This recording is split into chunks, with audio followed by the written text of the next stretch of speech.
se simula que va a regresar a la Tierra.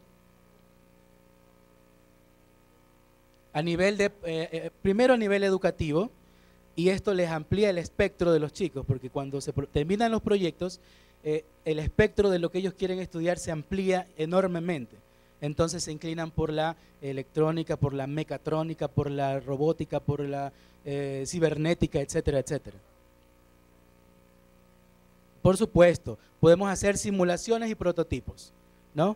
Prototipos es hacer algo nuevo, diferente, una creación nueva, y una simulación, por ejemplo, son las bandas transportadoras que ya se utilizan en la parte industrial. O sea, yo puedo hacer un proyecto, representarlo con mis materiales y luego a futuro llevarlo a nivel industrial, como usted dice, ¿no? Utilizando otros materiales y otros procedimientos. Bueno, no voy a hablar de la aplicabilidad porque sabemos en donde nomás se le aplica en todas las ramas de la ciencia. Ahí hay unas cuantas referencias de donde pueden ustedes encontrar más información de este tema. Ya inclusive hay información en la NASA. La NASA tiene una división para la parte didáctica, la parte de aprendizaje. Podemos también consultar esa información. ¿Y cómo concluyo? Básicamente la robótica es un recurso para facilitar el aprendizaje y las habilidades creativas y en fluidez tecnológica, y no un fin en sí mismo. Es decir, no es cuestión de construir por construir. Si yo no le encuentro un fin, si yo no le encuentro una razón de ser, no me sirve de nada. Sería algo muy bonito que lo hice, pero no aprendí nada de aquello. Y los que trabajan con esto o se interesen en trabajar con esto, si logran realizar realmente un cambio relevante en la forma de enseñar y de aprender de un estudiante, entonces estamos ante una innovación. Y lo que se quiere realmente en nuestra parte educativa, académica, es innovar. Y lo que innova son los cambios de actitud. Con lo que hagamos, sea con Web 2.0, 3.0, con lo que sea que hagamos, tenemos que innovar. Esta es la palabra clave para el desarrollo de un país, innovación, constante innovación. Entonces, yo básicamente aquí ya está hechas unas cuantas programaciones, se pueden almacenar hasta 5 programaciones diferentes en estos cerebros y con una estructura que yo puedo elegir y crear con mi propia creatividad. Voy a solo hacer funcionar una para que puedan observarla, no sé si puedan, voy a hacer funcionar esto, voy a ejecutar una de las 5 que hay programadas para mostrarles solo como un ejemplo, ¿no?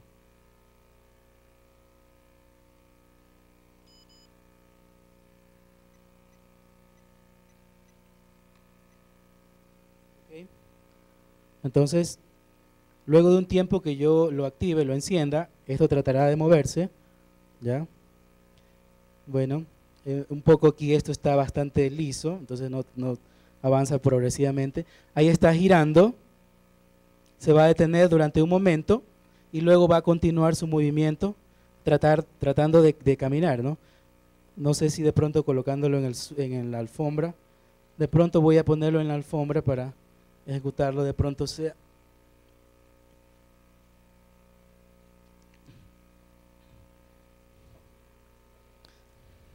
¿Ya? No, la alfombra me lo detiene más, ok. Detiene, intenta girar, bueno, en otro tipo de superficie gira completamente, así es, y luego avanza nuevamente, ¿no? Así es.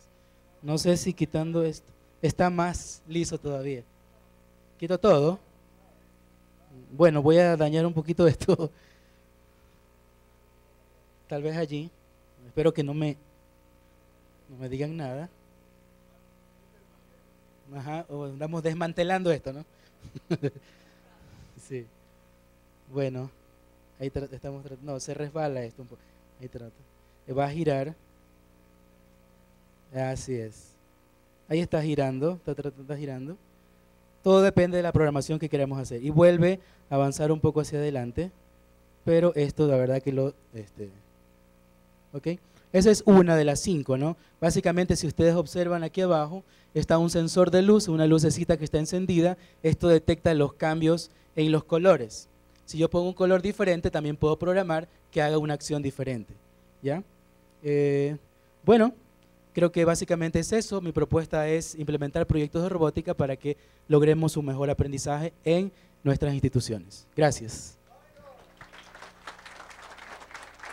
¿Alguna pregunta? La hacen por favor afuera porque ya no tengo tiempo. Exactamente así. Si no, no hay comida. A ver, a continuación tenemos el tema contratos y delitos informáticos, a cargo de Alexandra Álvarez, que nos va a compartir su experiencia en este tema. Buenas tardes, solamente una pregunta. He visto los modelos de robótica de Lego, cuestan alrededor de $250 allá en Estados Unidos. ¿Hay otras opciones que sean más baratas o más, al menos aquí nacionales, se las puede hacer como más o menos el tema? Gracias.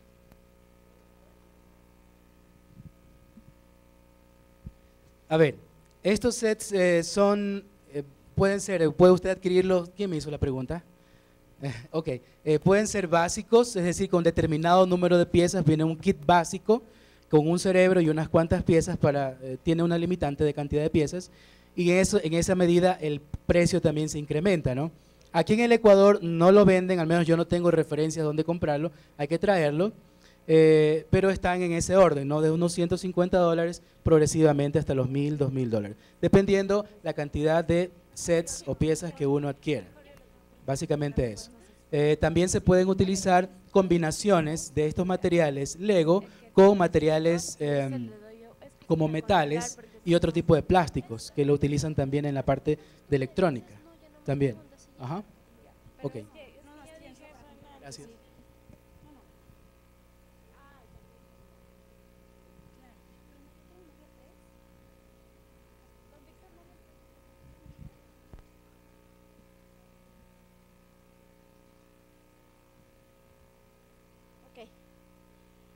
Bueno, soy Alexandra Álvarez, voy a hablarles de contratos y delitos informáticos. Esto era una desconferencia, así que no preparé nada.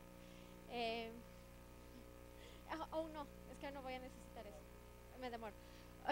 Bueno, el asunto es el siguiente. Yo lo planeaba más como un conversatorio y espero que me ayuden un poco, o sea, hacerlo un poco más interactivo, ¿les parece? De esa manera podemos colaborarnos mejor. O sea, vimos el tema de cómo funcionaban las leyes hace un momento, nos dieron una breve introducción que facilitó muchísimo lo que voy a hablarles ahorita. Voy a dividir mi tema en dos partes, la una contratos, la otra delitos, que son lo bueno que se puede hacer y qué es lo que yo no puedo hacer. Entonces, aquí va la primera pregunta. ¿Cuántos de ustedes son desarrolladores, programadores, han trabajado de freelance? Diseñadores gráficos, yo qué sé, ¿cuántos? Más de la mitad de la sala. ¿Cuántos de ustedes han hecho contratos por sus servicios que han prestado? Ok, ese es mi primer punto. Actualmente nadie hace contratos acerca de lo que estás prestando. Tú prestas un servicio, pero ¿qué pasa si es que tienes un problema? ¿Qué pasa si es que te dicen, yo te pedí con tales requerimientos, pero tú no cumpliste, a pesar de que tú cumpliste? Que eso es algo que le pasa a muchísima gente. Y te piden cambio, tras cambio, tras cambio, tras cambio, tras cambio. Y tú pierdes tu tiempo, pierdes tu dinero, pierdes tu paciencia. ¿Cuál es la solución más fácil de evitar eso? Haciendo un contrato, ¿no es cierto? Haciendo un contrato donde se detalle brevemente cuáles son las especificaciones que me pide mi cliente. Número 2. ¿Cuántas personas ya superado el problema no sabían a dónde acudir al momento en que se veían con esta necesidad? Que no sabían a qué parte legal recurrir, si a un juzgado, si a una comisaría, si a la intendencia, si no sé. ¿Cuántos se veían en esta necesidad? Todos, ¿no es cierto? Ese es el otro asunto. Es importantísimo detallar qué es lo que vamos a hacer, cómo lo vamos a hacer y dónde lo vamos a hacer.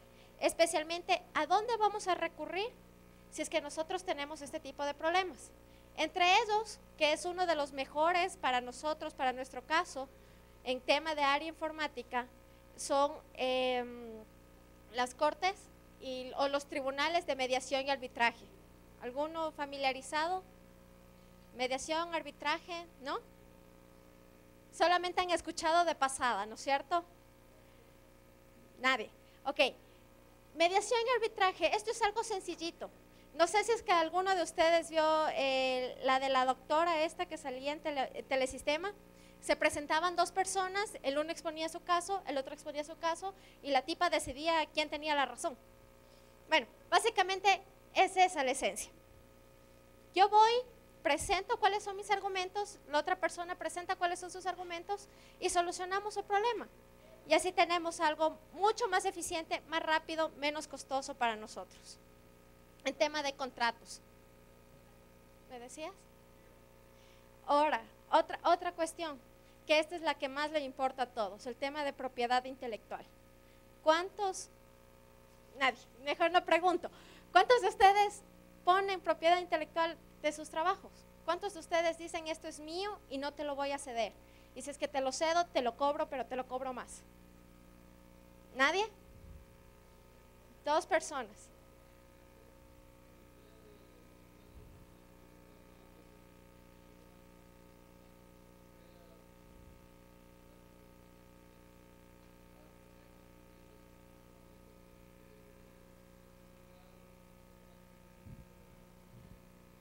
Bueno, hay una persona que es el autor, pero ¿de qué me sirve si es que yo no especifico que yo soy el autor? Número uno. Número dos, si es que yo estoy contratando con alguien y le estoy diciendo, esto va a ser tuyo, ¿qué respaldo tengo yo de que efectivamente eso dejó de ser mío y pasó de ser de él? O sea, son preguntas que tienen un poco de, son sin sentidos. Pero precisamente ese es el asunto. O sea, esto es más bien es sentido común. Si es que nosotros decimos, esto es mío y nadie me lo va a quitar, funciona. Al momento que tú haces un contrato y dices, en una cláusula pequeñita de propiedad intelectual, en la que tú indicas que todo lo que tú has estado haciendo está bajo tu nombre, eres tú el autor, pero estás cediendo el uso a la otra persona, cambia completamente las cosas. Ejemplo de eso, el sello el logo de Nike, todo el mundo conoce el famoso vistito, lo hizo una pasante del departamento de marketing de Nike. Esta chica se puso a dibujar simplemente un sinnúmero de bocetos. Vino el jefe, dijo, ah, qué bonito, chévere, y lo registraron a nombre de Nike. ¿Cuánto le pagaron a ella? ¿Qué es Nike ahora? ¿Quién no conoce ese famoso visto? Entonces, precisamente, ese es el punto. Nosotros tenemos que limitar las cosas, decir, de aquí para allá es tuyo y de aquí para acá es mío. Y eso es importantísimo en una cláusula de propiedad intelectual, que no requiere más de 3 palabras.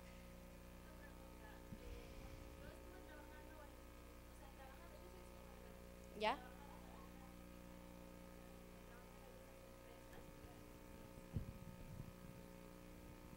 ¿Aló? Ya. Yo decía, yo soy diseñadora gráfica y he trabajado en algunas empresas. A mí me ha sucedido que tengo unos jefes hecho pedazos. Entonces, en los contratos que a mí me hacían, porque ya no trabajo para nadie, sino para mí, en los contratos que a mí me hacían había una cláusula que decía que yo no puedo utilizar nada de lo que hago como que fuera mi propiedad. Entonces, uno, ¿qué puede hacer al respecto? O sea, nada, firmar y ya. ¿Qué más puedo hacer? Es que precisamente ese es el engaño, ese es el amarre. O sea, yo, corporación gigante, que vengo y te contrato y te digo, si es que quieres, chévere, si no, gracias, me busco otro diseñador. Pero ¿cuál es el asunto? O sea, lo que tú puedes hacer es una cesión de derechos.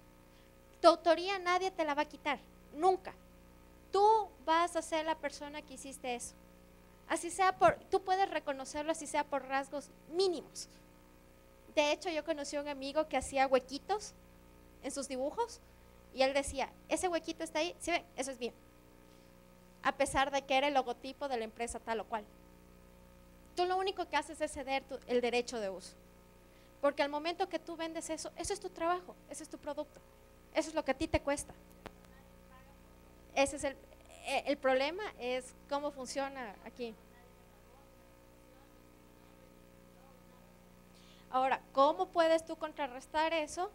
Es como te digo, a través de la sesión. Bueno.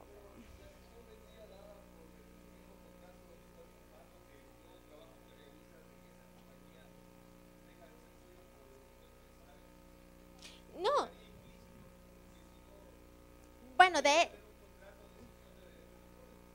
Bueno, de hecho no está implícito el asunto, como te digo, o sea, es muy negrero y muy explotador el asunto. O sea, te lo quitan y nadie te reconoce nada. La única forma que tú puedes hacerlo es hacerlo por tu propia cuenta. Y, ahora, la confidencialidad, no, la confidencialidad es que eso es otro punto. Una cosa es que tú no reveles el cómo haces las cosas o el por qué haces las cosas o el para qué haces las cosas, el para qué. Otra cosa es que tú cojas algo que es tuyo, que tú lo presentaste como un producto ya terminado y que lo exhibas al mundo, porque de hecho eso es lo que va a hacer la compañía.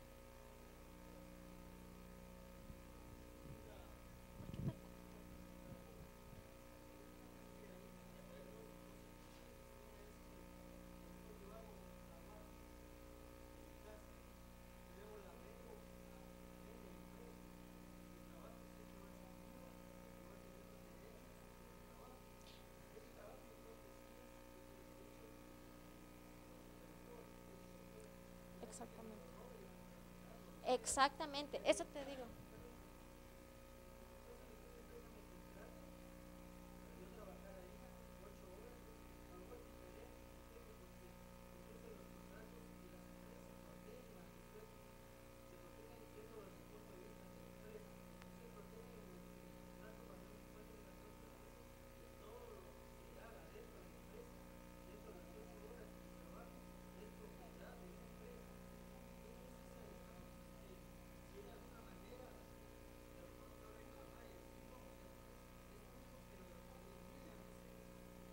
Bueno, formas hay.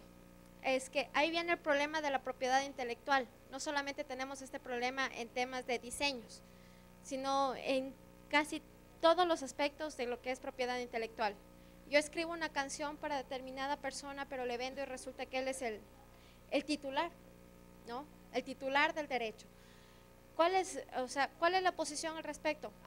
Hay formas de hacerlo, hay formas de acoger tus derechos, hay formas de hacer que se respete tu autoría, pero tu autoría como autor natural, o sea, en este caso como que yo lo hice por mi propia iniciativa y por mi propia creación, pero el dueño material, el que recibe la plata, es la empresa. Es que ese es el amarre de la propiedad intelectual. Bueno, ¿algo más? ¿Contratos? ¿No? Era un resumen cortito. Ahora, el otro punto, delitos informáticos en 2 segundos. ¿Sí? ¿Sí puedo? No. En 2 segundos. Ok.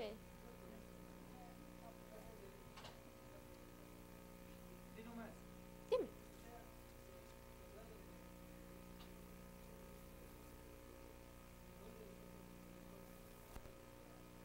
Es que no es necesario que tú lo registres. O sea, como le decía, no es necesario de que tú vayas al YEPI, hagas todo el trámite y te pelees y que pagues $1000 y pico a cada abogado que tienes que contratar. Es simplemente el hecho de poner tu firma, el hecho de poner tu nombre, ya te da a conocer como el autor natural del producto que tú estás entregando.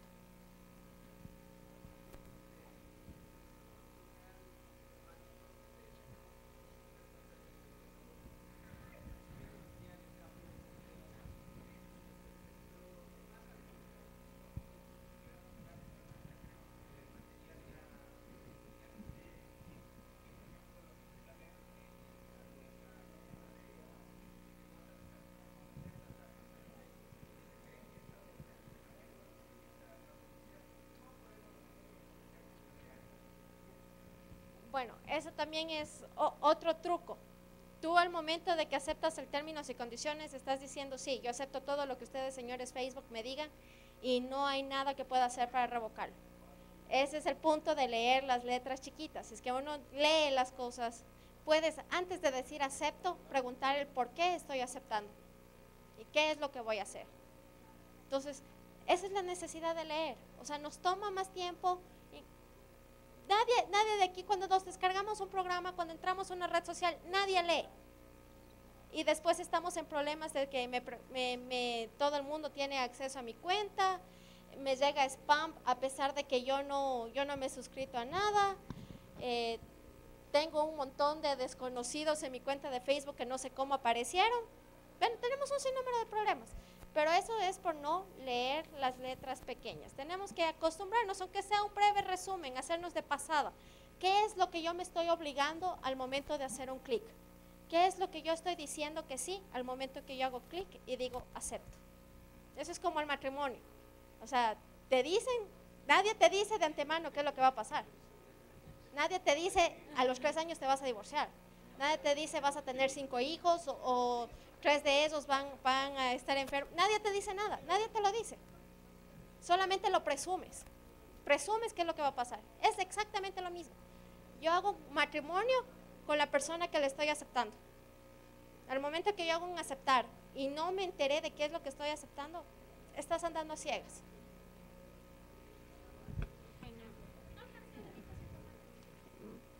Ya después, si no. Sí, lo que pasa es que tenemos. Sí, aquí sigue propuesta de asociación de internautas y de 15 minutos.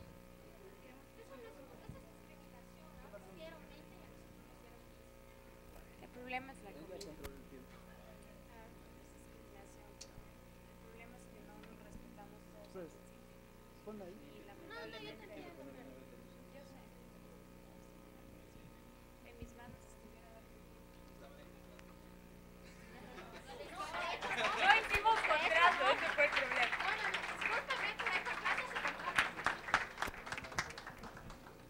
Este es un descontrato en el Barcamp.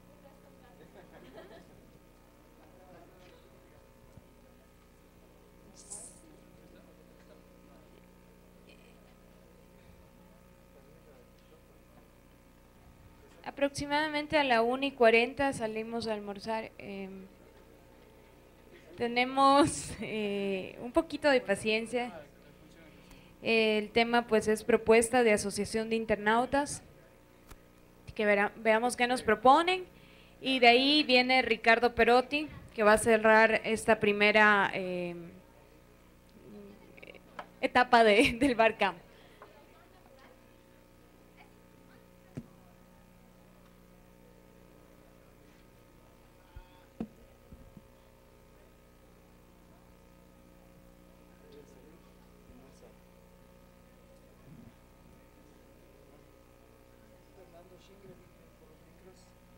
Fernando Schingre, por favor.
Bueno, muy buenas tardes ya con todos. Mi nombre es Carlos Correa.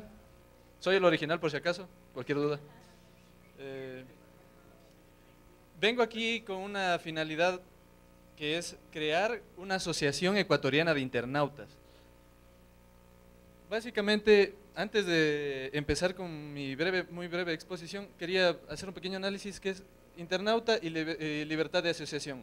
Internauta es toda aquella persona que navega en la red, pero yo también quiero agrupar en esta asociación a todos aquellos usuarios de tecnologías, no solamente de la red de internet. Y la libertad de asociación es una libertad que tenemos todos con la finalidad de poder llegar a determinados objetivos en diferentes casos, y en el caso particular que yo les voy a plantear es la finalidad es de defender los derechos de aquellos que usamos tecnología y las redes de internet. ¿Cuáles son las necesidades que yo he podido captar dentro de mis amigos y personalmente?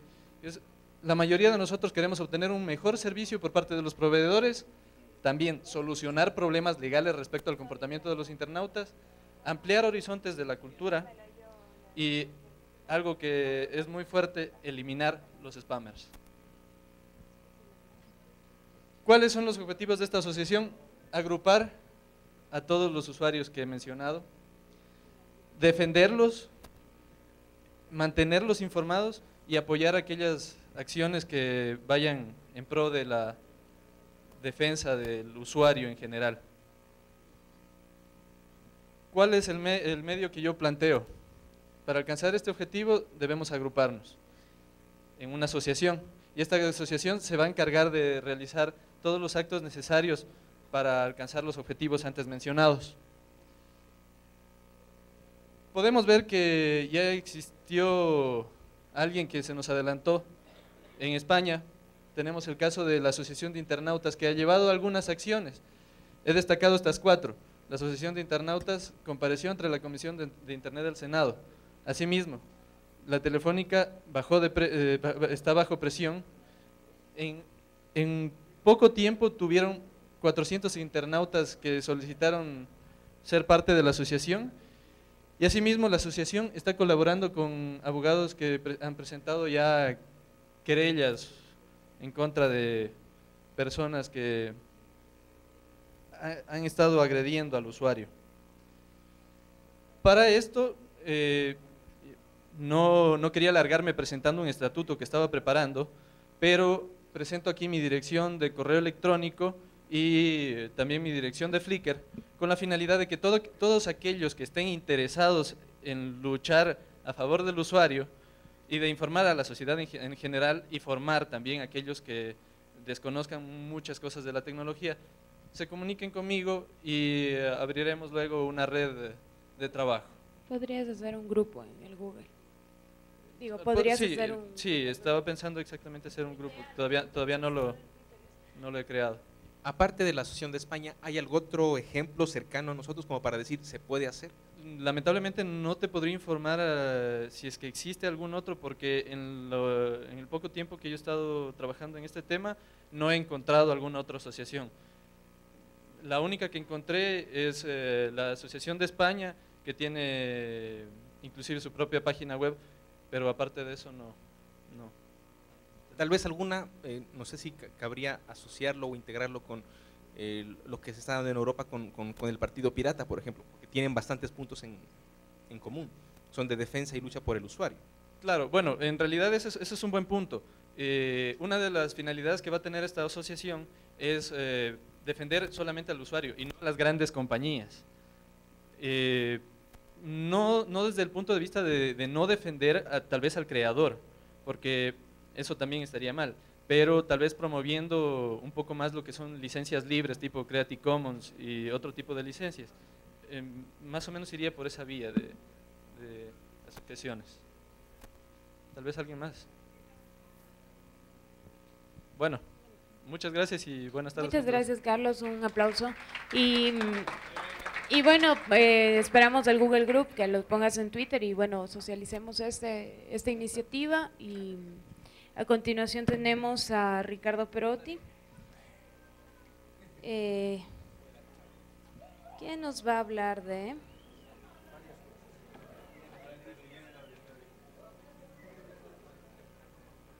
El tema es tecnología en la vida diaria de un músico. Bueno, y otras cosas dicen por ahí.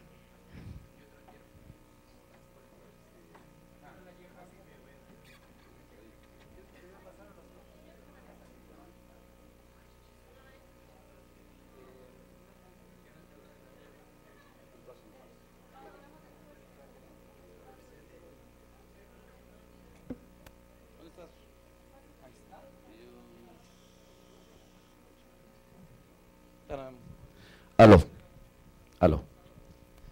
Bueno, buenas tardes. Gracias por invitarme. La verdad es que me siento un poco colado aquí. Pero me pidieron que converse con usted sobre la tecnología en la vida de un músico y dije feliz porque más que nada porque toda mi vida he sido muy de, digamos, era buenísimo en matemáticas en la primaria, gané el concurso de química de Quito en cuarto curso, entonces siempre fui medio de ciencias exactas. Así que les voy a hablar de la tecnología en la vida del músico, básicamente en tres facetas. La primera tiene que ver con la producción discográfica y yo voy a usar los modelos de lo que ha sido mi producción para relatarles un poco de cuáles son los cambios o cómo ha influido la tecnología, el uso de tecnología en lo que hacemos. El primer modelo que utilicé yo y que es el modelo tradicional es el modelo del estudio de grabación, en el que todo pasa en el estudio de grabación, ya sea que se grababa a cinta de 2 pulgadas, de media pulgada, o a DATs. El ADAT, para los que no conocen, era un VHS en el cual se grababan en cassette de VHS, de Super VHS, 8 canales de audio digital.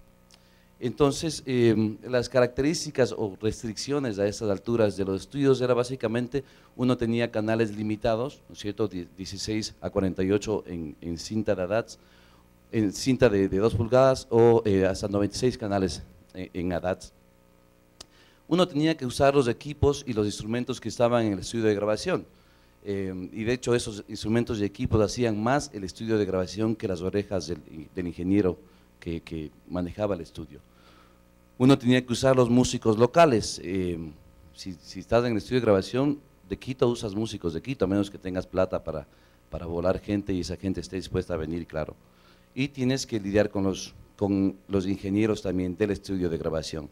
Yo grabé 2 discos de esta manera, Palabras Grandes en el 94, que fue, bueno, el disco que me hizo famoso. Basta con que estés, aunque no sé dónde estás, Duro de Matar, todas esas cosas. Esta noche afuera vamos a cantar todas esas. Eso fue en 1994, lo grabé en Quito. El segundo disco que grabé, lo grabé en Buenos Aires, en el 2000. Entonces, claro, todas estas limitaciones en realidad fueron pluses, ¿no es cierto? Porque tuve el chance de grabar con los mejores músicos de Buenos Aires y tuve chance de grabar en 2 de los mejores estudios de Buenos Aires también, el de Alejandro Lerner y el de Spinetta, que también se juntaron a un proyecto muy, muy lindo.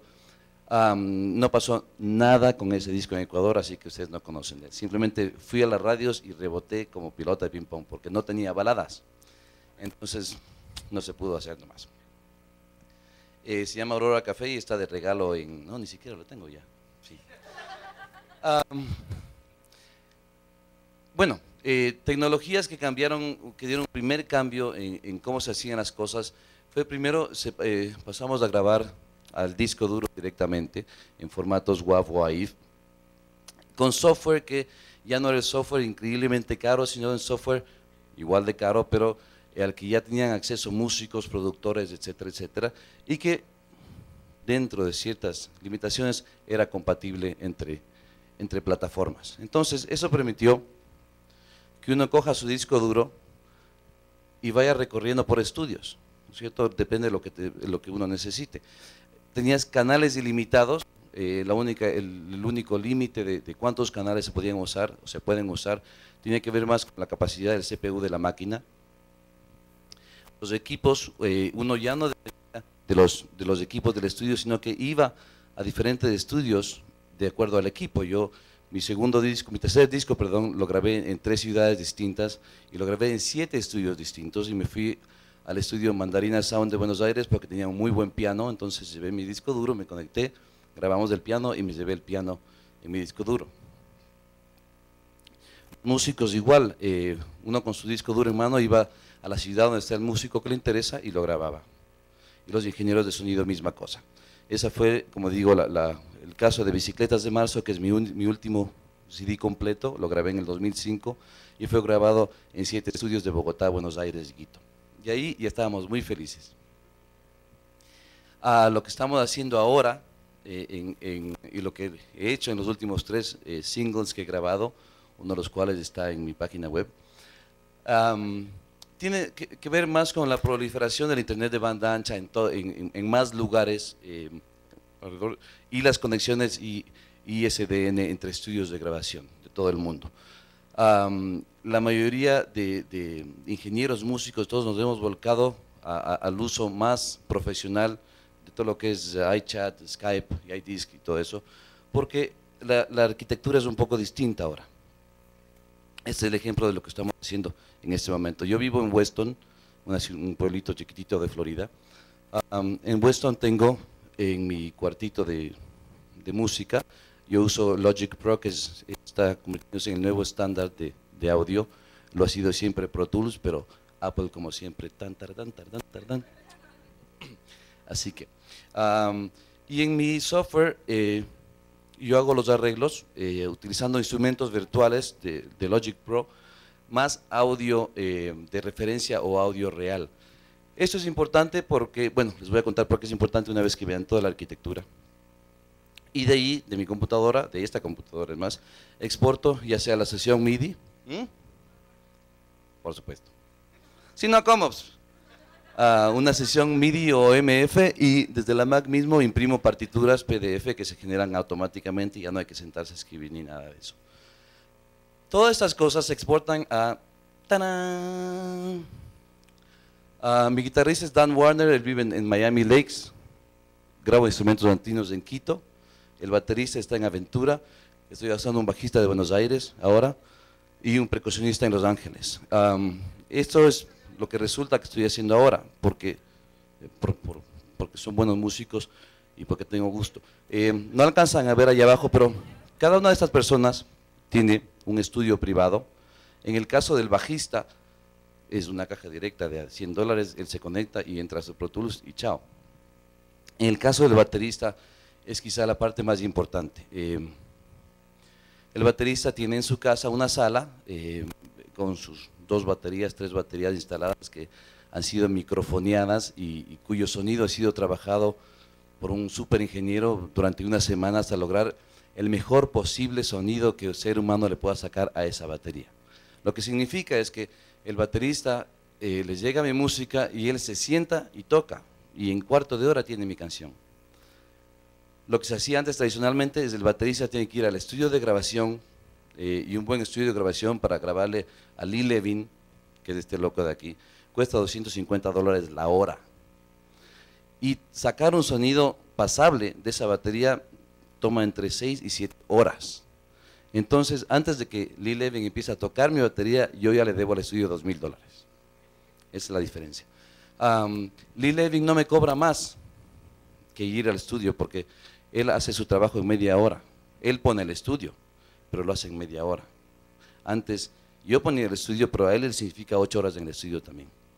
Entonces, todas esas cosas hacen un cambio brutal en la manera en cómo hacemos música ahora, cómo hacemos producciones ahora. Cada uno de esos locos, por supuesto, es totalmente conectado desde sus Macintoshes. Y pasan todo esto a este caballero de aquí, que es el ingeniero de mezcla, y que por lo general va a parar a su iDisk, porque es obviamente un usuario Mac, o su FTP normal, si es un loser. Desde el punto de vista de la producción musical es así, lo siento. Y algo que es muy común entre los músicos gringos también es usar iChat para mandar sus archivos, no sé por qué.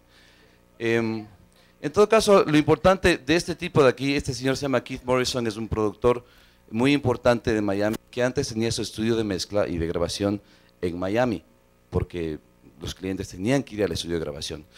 Keith Morrison se pasó a Homestead, no a la ciudad de Homestead, sino al área de Homestead. Llegar a su estudio de grabación desde Miami toma como casi 2 horas, porque es una casa botada en el medio de la nada, sin tráfico, sin nada. El tipo tiene un estudio de grabación que es de paredes de vidrio, porque no tiene que preocuparse ni porque camiones pasen, ni porque nada pase. Entonces, es conectado, no sale de ahí jamás, es un hippie que tiene una vida deliciosa, y eso se oye en lo que mezcla, porque uno es un artista, ¿no es cierto? El arte es el reflejo de la vida de uno. Y desde que Keith se fue a vivir a Homestead, su manera de mezclar ha cambiado muchísimo. Termina la mezcla, me manda un MP3, le digo que sí o que no. Si está muy bien, me compro una botella de vino y me voy hasta Homestead a felicitarlo. Pero si no, él toma ese archivo y lo manda a Londres, que es donde hacemos el mastering ahora en Abbey Road Studios, donde se grabaron tantos discos de los Beatles. Todo este proceso implica utilizar gente de super categoría, cuesta aproximadamente la quinta parte de lo que hubiera costado hace 10 años. Y permite que más artistas tengan calidad, de super calidad, a mucho menores costos, pues, más que nada porque se evita el super estudio, el estudio de $2.500. Hay mucha gente, no mucha gente, hay alguna gente que todavía usa esos estudios. La calidad se mantiene y en muchos casos se supera.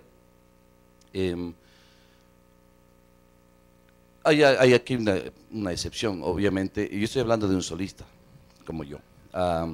Los grupos están fregados, o sea, porque tienen que ir al estudio todavía. Hay diferentes estudios y las cosas han cambiado también en ese sentido, es decir, un grupo probablemente le saldría más barato armarse su estudio, su pequeño estudio, porque ya no tiene que ser un estudio de mezcla, edición, masterización, ¿no es cierto? Seguimos hablando en producir en nodos, entonces grabar un bajo no cuesta nada, y sin embargo antes se pagaba $250 la hora para grabar un bajo que sale de línea a línea, no pasa por ningún amplificador ni nada. Entonces todo eso ha cambiado muchísimo.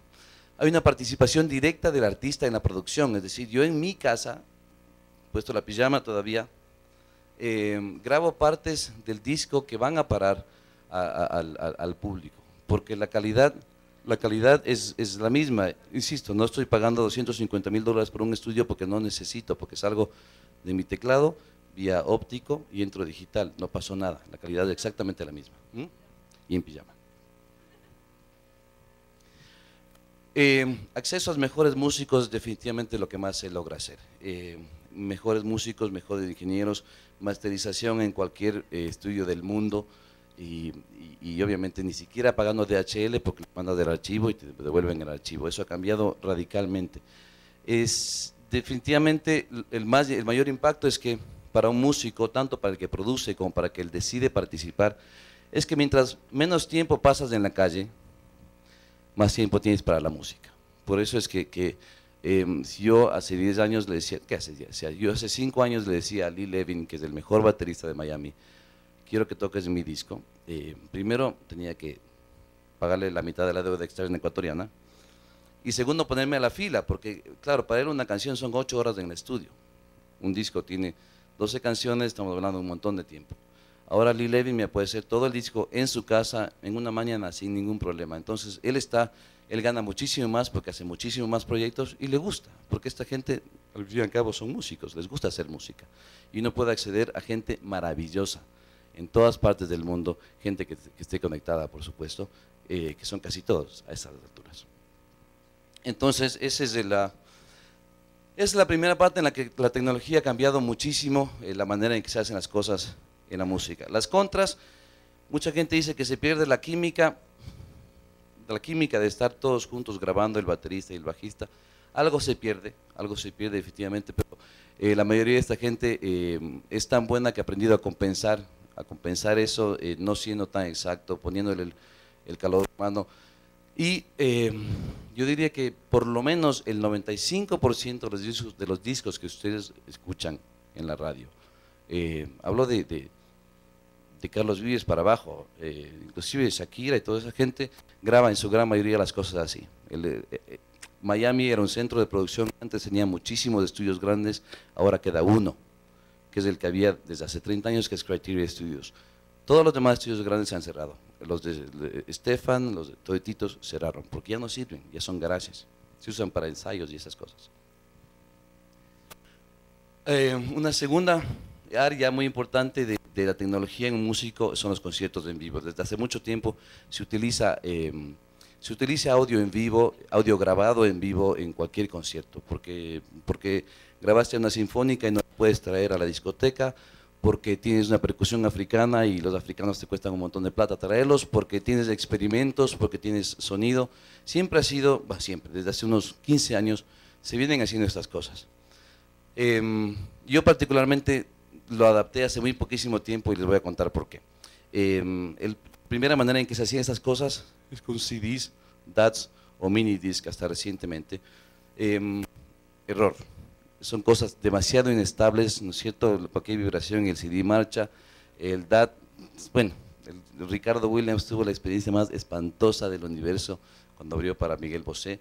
Tenía sus DATs, los DATs no tenían los índices, entonces, bueno, ni contarles. Pero a mí la que nunca me gustó realmente es que todas estas cosas son estéreo, ¿no es cierto? Entonces tienes una producción que te costó $20,000 y tienes que pasarla a mono porque necesitas el otro canal para el metrónomo que tiene que oír el baterista por lo menos. La otra mala consecuencia de esto es que todo el mundo tiene que bancarse el mismo clic, es decir, el cantante tiene tic, tuc, tuc, tuc, tic, cuando en realidad no lo necesita. Para aliviar ese problema se empezaron a usar ADATs, los cassettes de VHS de 8 canales, o mucha gente empezó a subirse con Pro Tools al escenario, ¿cierto? Una G5, Pro Tools abierto, todo el rollo. Que sigue siendo lo que la gran mayoría de gente hace. Sigue siendo un tema inestable, los ADATs se rompen, se dañan, el sol les calienta, se descalibran. Pro Tools sigue siendo una aplicación que se monta sobre un sistema, el mejor sistema del mundo y la segunda mejor aplicación del mundo en audio, pero sigue siendo una aplicación que seguramente se cuelga cuando uno más lo necesita. Lo que hace gente como Madonna y esa altura de gente es subirse con 3, 4, depende de cuánta plata tienes. Claro, subirse con 3 máquinas redundantes que están ahí por si acaso, que obviamente es muy caro. Y igual, subirse con 24 canales de ADATs también es muy caro. La mayoría de gente, lo que hace Juan Fernando Velasco, tomar el riesgo y tener listo el discurso si algo falla.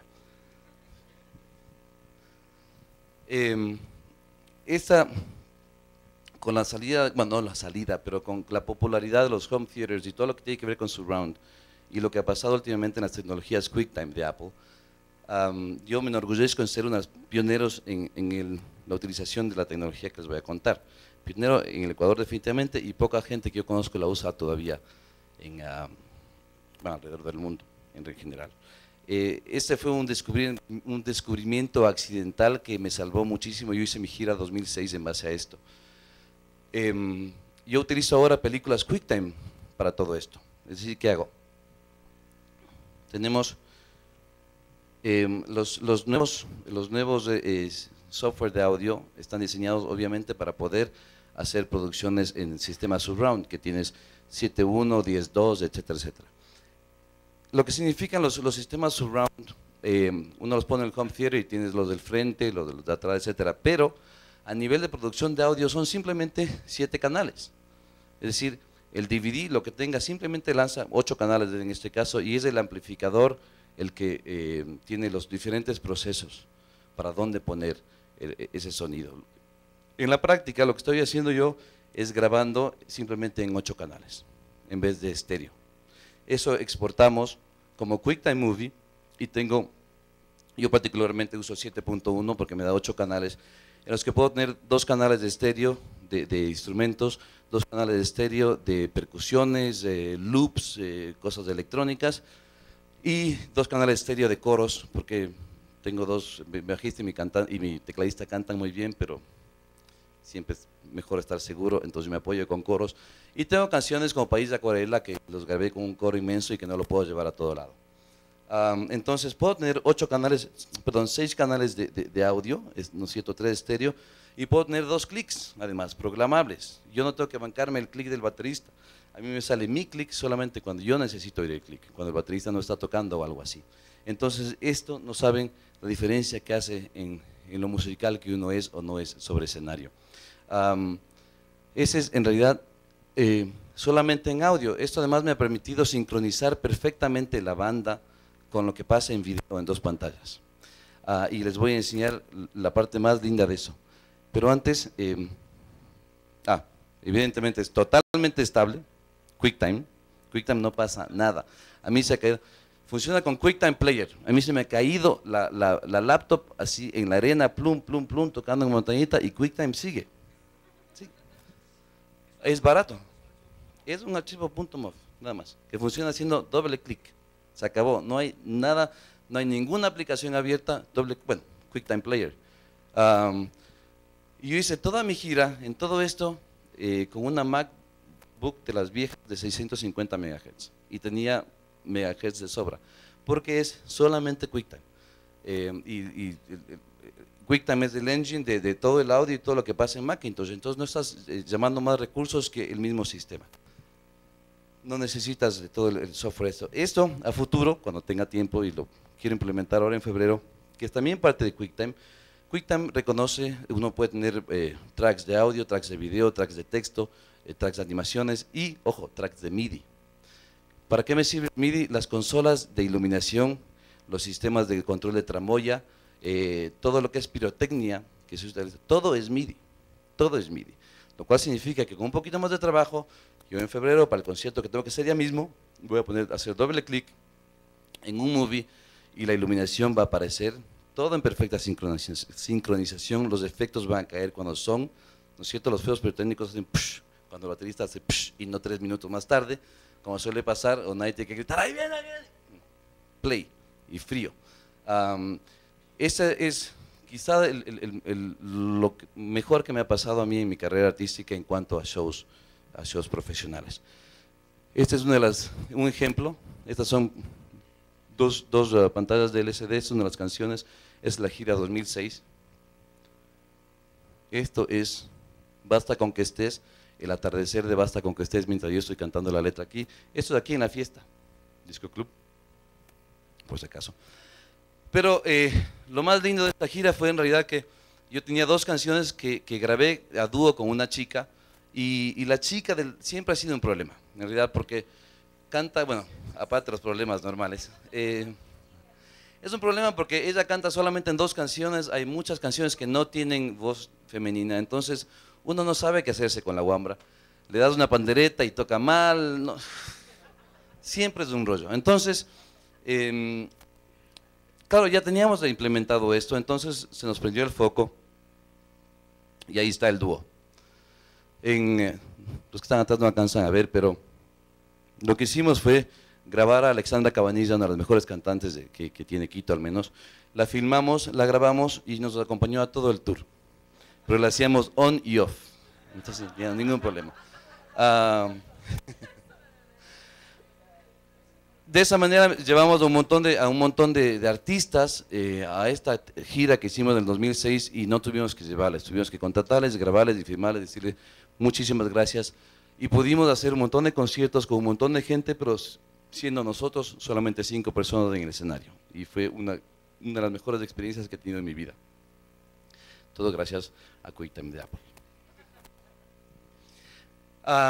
El tercer punto del que les quiero hablar tiene más que ver con las tecnologías de este Barcamp y tiene que ver con la industria discográfica pre y post internet. No vamos a hablar de derechos intelectuales ni de piratería ni nada de esas cosas. Si quieren hablar de eso, nos compramos una botellita de vino y discutimos toda la noche.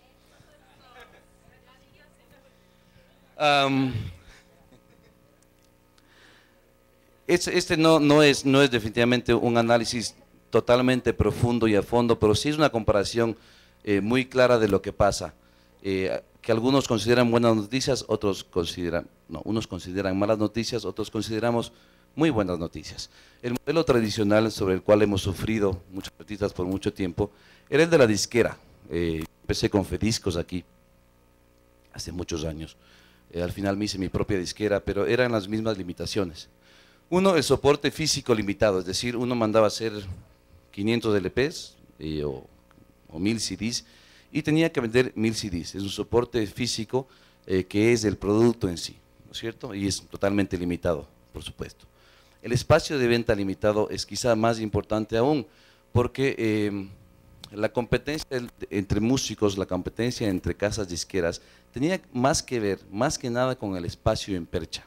Es lo mismo que pasa en una librería grande o pequeña, solamente hay tantos centímetros en esa percha, y la gente que vende dice, bueno, voy a poner aquí a Carlos Vives, a Juan Pérez o a Ricardo Perotti, y es una competencia brutal por eso.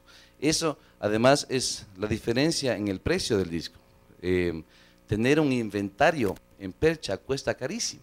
La compañía disquera tradicional que más caro le vende sus CDs a cualquier almacén, se los venden $8, más o menos. El precio de $17 se da por lo que implica tener un inventario físico en percha, lo que implica tener ese stock. Entonces, el precio de venta limitado ha sido una de las cosas más importantes que hemos dejado Eso hace, además, que el top 40 de popularidad de la música represente el 95% de las ventas. Es decir, que toda la inmensidad de música simplemente no se vendía, o al menos no en perchas, ¿cierto? Gente tenía que venderla en conciertos, o a la mamá, o al papá, o simplemente la gente no llegaba a ningún lado. ¿Por qué? Porque para lograr salir tenías que estar en este top 40 de alguna manera, llegar a número 1, hacer que toque en la radio, cualquier cosa, pero era la única manera en que uno podía ser oficialmente músico y vender su música. La cobertura además es local, la cobertura de dónde llega tu música, me refiero. ¿Por qué? Porque el soporte es físico. Si no hay discos en Loja, no se venden discos en Loja, no se vende Ricardo Perotti en Loja. Y ni hablar bueno, por el tema de inventario además, y ni hablar de importaciones y exportaciones. Es decir, hasta que no llegaba el disco de Ricardo Perotti a Argentina, no pasa nada en Argentina. El control de la disquera, el control que ejercía la disquera sobre lo que pasaba con el artista era del 100%. La disquera era el único que tenía contacto con los almacenes, la disquera era la única que tenía contacto con los medios, y por ende la disquera manejaba la totalidad del negocio, de la relación con radio y televisión y de relación inclusive con los fans. Es decir, los artistas recibíamos nuestro 5% del negocio y recibíamos cero control del negocio. Con Internet viene el modelo nuevo, que se basa, como ustedes saben, en el soporte virtual ilimitado. Todavía hacemos CDs, porque todavía hay gente que compra CDs. Yo soy una de las personas que compra CDs. A mí me gusta comprarme el CD, sentarme, copita de vino tinto, CD, leer los créditos, todas esas cosas. Pero evidentemente eso ahora es un privilegio muy grande. El soporte oficial es el soporte digital y es ilimitado, por supuesto. El espacio de venta es ilimitado porque ahora en Amazon o en iTunes a ellos no les cuesta un centavo más que un par de gigabytes, megabytes inclusive, cada canción. Entonces las tiendas virtuales pueden contener literalmente toda la música que se produce en el mundo, toda la música, no importa si es buena, mala, popular, no popular, toda la música que se produce en el mundo está accesible hoy en día. Eso es muy importante porque ha causado que la música sea mucho más diversa y mucho más especializada, ¿no es cierto? Ahora ustedes ven que el tal artista es de género polka ruso con wash and wear, no sé, o todos los millones de denominaciones que hay en el mundo. Eso ha creado que la gente tenga que poner tags en su música para poder diferenciarla, porque vino tanta música allá afuera, ¿no es cierto? Los músicos han tenido que ponerse calificativos y los usuarios han tenido que empezar a usar más filtros que nunca. Gracias a Dios los usuarios ahora son más sabios en internet que nunca, entonces saben lo que buscan y encuentran lo que buscan, lo cual significa que un artista que es muy muy oscuro, de un tipo de música muy muy oscuro, es fácilmente encontrable si es que uno quiere ese tipo de música. Antes de eso era totalmente imposible, totalmente imposible. La cobertura, por supuesto, del artista ahora es universal, no importa dónde grabes, no importa de dónde seas, si es que hay una conexión a internet te pueden escuchar. La relación del artista público, que antes se manejaba desde la disquera, ahora la maneja el artista, por supuesto con las redes sociales, internet, digamos tu página web, todos tus Facebooks, etcétera, etcétera, tus Twitters. No hay ningún artista, por más famoso que sea, que no tiene su Facebook, por ejemplo. Eso es impensable. Antes era que no tenga mi página web, ahora no hay artista que no tenga Facebook, no pasa.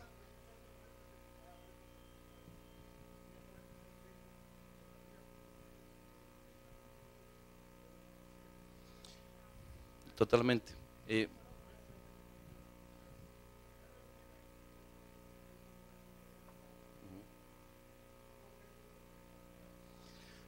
Bueno, hay cambios y hay artistas además, ojo, hay muchísimos artistas que todavía son parte de este modelo de acá, ¿no es cierto? Que son los artistas, es el 1% de los artistas, es el 1% de la música que se vende también, y que se vende a través de Sony, BMG, etcétera, etcétera, etcétera. Pero esos artistas todavía tienen mucho controlado por la disquera, todo lo que es relaciones públicas, todo lo que es manejo promocional, todas esas cosas, ellos todavía no han necesitado, y las disqueras tienden a suplir la verdadera relación del artista con la secretaria que le ponen a Shakira para que conteste sus tweets o sus Facebooks. muchos artistas han cambiado muchísimo. Ustedes, los que han seguido a Juanes en el Twitter, se dan cuenta. Porque, ojo, y estoy seguro que pasa para cualquier artista en todo nivel, no importa qué tan famoso o qué tan poco famoso seas. Para el artista tener una relación directa, personal, con el público es espectacular. Es algo que también es nuevo para el artista, porque antes el artista famoso era simplemente famoso y era inalcanzable. Y eso, créanme, es una de las sensaciones de mayor soledad que una persona pueda tener. Yo leí una vez una entrevista a Sting cuando estaba en la cúspide de Police, que decían, bueno, usted debe ser Dios, porque era adorado por todo el mundo. Y el tipo respondía, era una revista especializada, Musician Magazine. El tipo decía, verás, yo hago la música, yo hago lo que me gusta, yo hago mi música. Yo tengo el don de poder poner en música lo que realmente quiero decir, lo que mi alma necesita decir. Me pagan por eso. No solamente que me pagan por eso, sino que tengo a 50, 70 mil personas que pagan por venir a escucharme decir lo que yo necesito decir. La mayoría de gente necesita pagar a un psicólogo para decirlo, ¿cierto? No, a mí me pagan y están de acuerdo encima más. Y cantan todos, cada letra que yo he dicho, y es glorioso, es alucinante, pero se acaba el show y se baja el hombre más solitario del universo. Y ese contraste es un contraste que mata cada vez más. Y es en realidad la fuente número uno de la depresión, o sea, no hay, a lo mejor ahora empieza a haber, pero son poquísimos los artistas que han llegado a uno y que son normales. En serio, no, es que en serio, lidiar con eso es terrible, es terrible. Y empiezan las adicciones o continúan las adicciones, pero es algo muy difícil de lidiar y yo estoy seguro que lo que pasa con Juanes pasa con mucha gente. Yo te conté que le seguía a John Mayer y que si este tipo, ¿a qué horas trabaja, loco? Si se pasa tuiteando todo el rato. Es por eso, porque para el artista también es importante poder hablar de vuelta, tener esa comunicación. Yo personalmente respondo todos los mensajes personalmente de Facebook. Estoy atrasadísimo, pero tan temprano llego y respondo personalmente porque es rico, realmente es un cambio muy grande. Entonces, yo creo que eso cambia, porque ya está cambiando, pero cambia más que nada porque el artista lo hace bien. Porque el artista también es persona y disfruta tanto como ustedes. Bueno, algunos artistas son personas. Obviamente tenemos todos los medios de comunicación por internet. Yo estoy aquí gracias a... ¿Dónde está Fabián?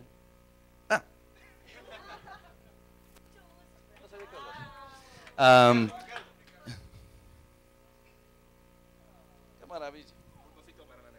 ¿Qué dice?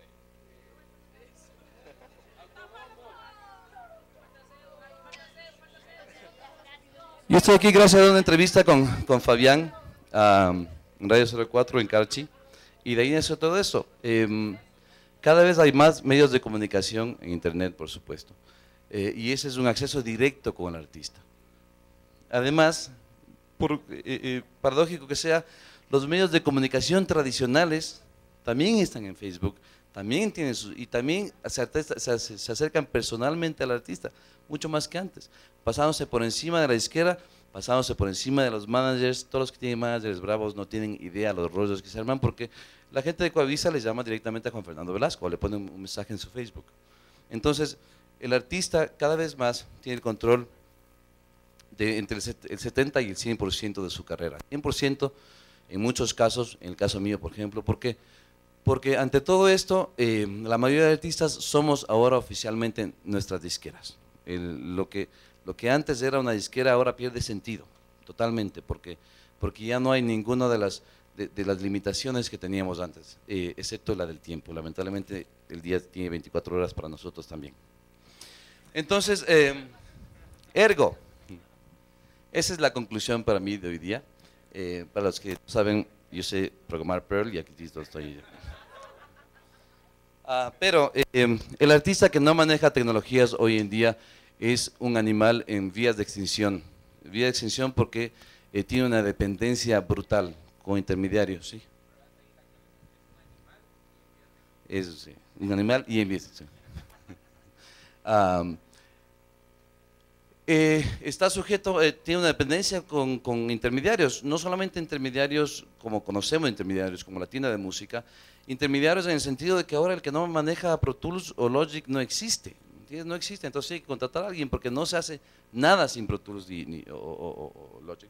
No se hace nada sin internet, no se hace nada sin conexiones, dice. Entonces es un tipo que depende de productores, es un tipo que depende de todo lo que tiene que ver con redes sociales, con su promoción. Y créanme, hay un montón de artistas que yo conozco que no tienen correo electrónico, ni siquiera.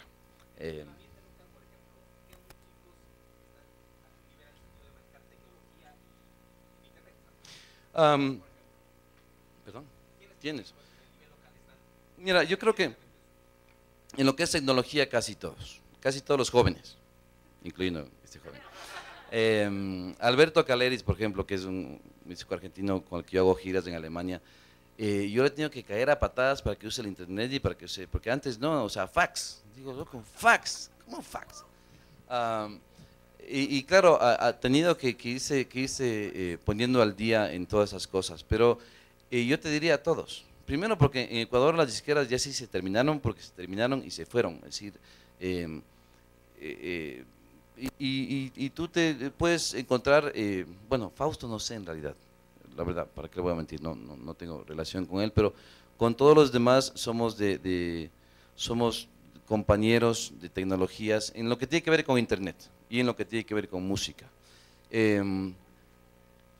Cuando se suben al escenario yo sufro por todos ellos porque se siguen subiendo de la manera arriesgada, con el discurso de disculpas de por si acaso, o simplemente no usan audio en vivo, que también está bien, cada uno.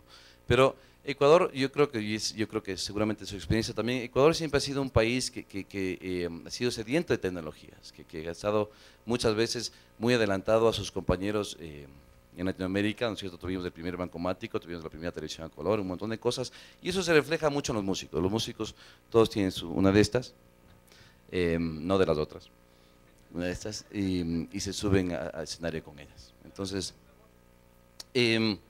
y por último, lo que es el futuro, que también es como para hablarlo con unas 5 botellas de vino y unas 3 noches seguidas, ¿está la industria a la deriva o no? Es decir, el Internet, como tú lo decías, Carlos, o me lo proponías, ¿el Internet es el demonio o es Dios? Hay muchas visiones en esto. La mayoría de gente siente, incluyéndome, siente que la industria discográfica es hoy por hoy como una tabla de madera en el mar, flotando para arriba y para abajo.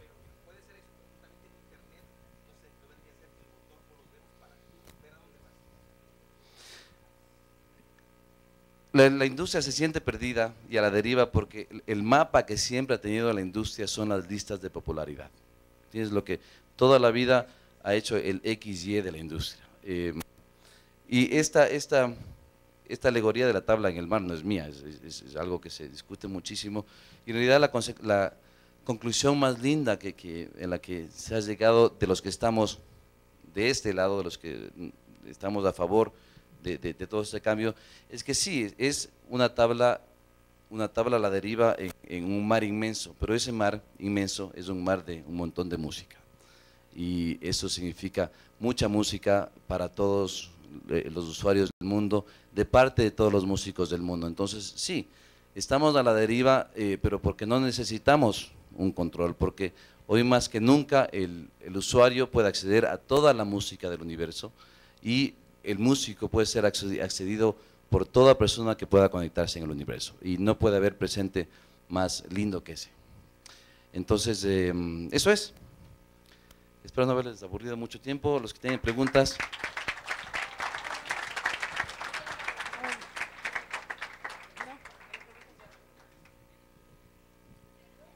Bueno, pero de aquí, perdón, solo un momento, pueden preguntar, pero de aquí todos nos vamos a comer y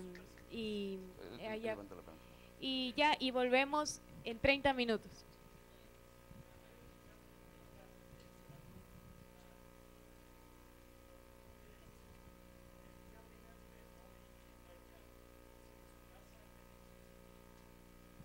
Mira, lo mismo que opino de lo que está pasando hoy día. Casi todos los artistas, bueno, depende de quién quién es el productor. Yo produzco en mi casa y vendo en el internet. Eso es lo que hacemos la gran mayoría de gente. Uno de los primeros discos producidos en su casa fue Red Hot Chili Peppers, además, que lo hicieron literalmente en su casa y con micrófonos 58 llenos en contra de todo lo que la industria decía. Y fue una de las primeras bandas en empezar una contratendencia que fue seguido por Pearl Jam y un poco de gente. Entonces, esa es la dirección inevitable a la que vamos, en un principio por elección y en segundo porque las casas disqueras grandes se están diluyendo, no tienen mucho más tiempo. Entonces nos vamos a quedar sin ellas, para bien y para mal. Yo tenía una pregunta súper, sí, rapidísima. ¿Está encendido? Sí, está encendido. A ver cómo ha cambiado el uso de tecnología digital para la grabación en vivo. Porque estábamos viendo la página de Depeche Mode y me dio curiosidad porque justo ellos se traen el Abbey Road para las grabaciones del Recording the Universe. O sea, no sé, tú no has grabado en vivo, no me acuerdo que haya una grabación en vivo tuya. No, la única que tengo es del 96. Ya, ¿cómo cambiaría ahora? ¿Cómo grababan en vivo en ese entonces? ¿Cómo podrías grabar ahora? Bueno, es mucho más fácil grabar ahora, ¿no es cierto? Porque este es tu estudio. Una de estas, ¿no? Entonces, de hecho, y además que es mucho más fácil editar hoy en día. Entonces, antes tenían que apuntarle a un buen concierto, ¿no es cierto? Invertirle toditita la plata, llevar un estudio móvil a ese concierto, y si se equivocaba alguien en ese concierto, bueno, no, todavía se corregían cosas en el estudio, pero era bastante más difícil. Ahora, el mismo sistema que llevas para hacer sonido es un sistema que le conectas a tu laptop, que usan cosas más grandes, y estás constantemente grabando, porque no te cuesta un centavo, no cuesta la cinta. Ojo, la cinta antes, una cinta de 2 pulgadas, costaba una cinta de 20 minutos, si grababas a 30 bps, costaba $250. Entonces, no es que ibas tirando cintas tampoco. Ahora, tienes un disco duro y grabas todo. Puedes hacer un tour entero y grabar todo el tour y después sentarte a editar. Y sentarte a regrabar todo en estudio si cantaste muy mal también, que ojo, todo el mundo lo hace. Todo el mundo afina sus voces también, ¿no es cierto? No, eso no es, claro, se oye mal, pero en realidad, especialmente en lo que tiene que ver con pop, el problema, o lo bueno, es que en un mundo globalizado, el gusto de la gente es globalizado también. Una persona que recibe algo para radio, se oye desafinado, no dice, está desafinado, dice, esto es viejo. Y no hay peor calificación para la música de cualquier persona que quiere estar en radio. Uno puede ser feo, fuera de moda, lo que sea, pero viejo marchas, porque no hay tanto espacio en la radio. Entonces, el oído de la gente en todas partes, en los mercados importantes, o en los mercados en general, en Colombia, etcétera, es que si está desafinado, aunque sea así, si desafinado Charly García, es viejo, suena viejo. Entonces, la mayoría de ingenieros de sonido que mezclan productos pop ahora ni siquiera preguntan, primero afinan, antes que nada, antes de empezar, afinan, ponen, sincronizan. Ustedes oyen discos de los 70s y por ahí el bajo y la batería estaban más o menos así, ahora no, eso es viejo para el oído, y el público que oye Top 40 lo sabe. Entonces, todas esas cosas se hacen porque así toca.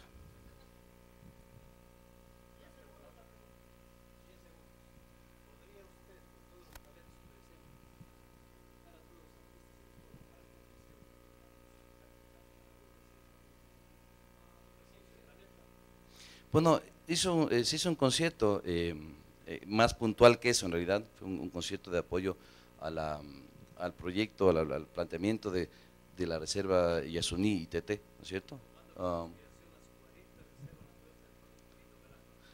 Hay bastantes proyectos de esas cosas. En la experiencia, cuando el tema es tan amplio, se logra poco, ¿no es cierto? Antes hacíamos conciertos por la paz, pero después del 15 concierto por la paz, ya la gente no sabía paz para qué o con quién. Entonces, se puede hacer. Si usted nos invita, aquí estamos. Gracias y buen provecho.